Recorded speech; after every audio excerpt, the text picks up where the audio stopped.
gray divorce or silver divorce. Today we'll try to reason out that why is it trending of late. कई बार retirement के बाद कुछ husbands जो हैं they don't only leave their jobs, वो अपनी wife को भी डिवोर्स दे देते हैं. And sometimes even a few ladies they want to separate from their husband. लोग बोलते हैं सठिया गए हैं, इतने साल रहते, इतने बुढ़ापे में इनको ये ख्याल आ रहा है. इसमें कोई गलत नहीं है. बहुत रीजंस होते हैं, कोई ना कोई रीज़न है. हम कहते हैं मैरिजेस 7 जन्मों का बंधन है. यहाँ पर एक बंधन में नहीं निकल पा रहे ये लोग. और इतनी उम्र साथ रहने के बाद दे आर पार्टिंग वेज. कुछ तो गहरा रीज़न होगा ना. If you have to reason out, it definitely means that कुछ तो गड़बड़ है. Either they have taken each other for granted. कुछ उनके रिलेशनशिप, भाई time is changing, so does the relationship also. और आपको भी अडेप्टेबल और चेंज करना बहुत ज़रूरी है. रिटायरमेंट का मतलब होता है कि आपकी जो इनकम है थोड़ी कम हो जाती है, आपका रूटीन बदलता है. there is a change in your identity, purpose and your social connection. Dynamics of marriage भी बदलती है. लेकिन रिटायरमेंट का मतलब ये नहीं that you are retiring from love, companionship, respect, responsibilities. So मेरी नज़र में क्या रीज़न हो सकता है ग्रे डिवोर्स का.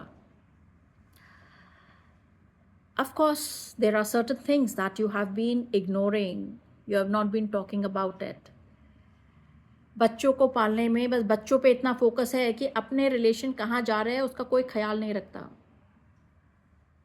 एंड जब बच्चे हॉस्टल चले जाते हैं, कॉलेज में चले जाते हैं, आपका नेस्ट एम्प्टी हो जाता है. Then you realise that you do not share same purpose. You've grown apart.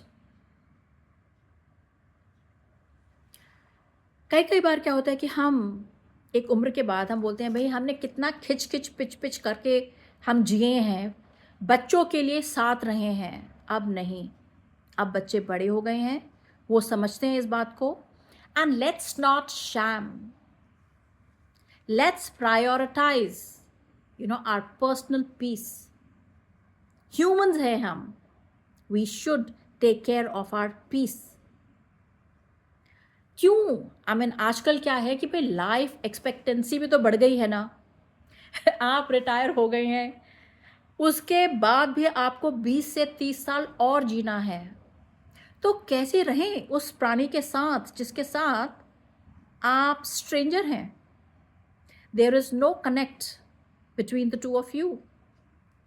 How are you going to stay together. एक एस्पेक्ट आता है फाइनेंशियल इंडिपेंडेंस का. ये जो लेडीज़ जो फाइनेंशियली इंडिपेंडेंट नहीं है वो फिर भी सोचती हैं यार मैं कहाँ जाऊँगी. So she adjusts. बट अगर लेडी भी फाइनेंशियली इंडिपेंडेंट है तो वो बोलते हैं मैं क्यों रहूँ ऐसे आदमी के साथ जिसके साथ I just can't relate myself to. Because she is financially independent so she takes a strong step. And जो ह्यूमन है, जो आदमी है, वो तो अपने ईगो को ले लेता है कि भाई मैं ऐसी लेडी के साथ नहीं रहूँगा. वेल, अगर आप अपने गिरेबान में झांक कर देखेंगे ना, रीजंस आप दोनों किस्से ही होते हैं. जब आपकी शादी हुई थी तो बहुत प्यार था, बट धीरे धीरे धीरे where did that love vanish. और ऐसी बात नहीं है ये ग्रे डिवोर्स या silver divorce can be prevented. In my next episode I will talk about that how can you prevent this grey divorce.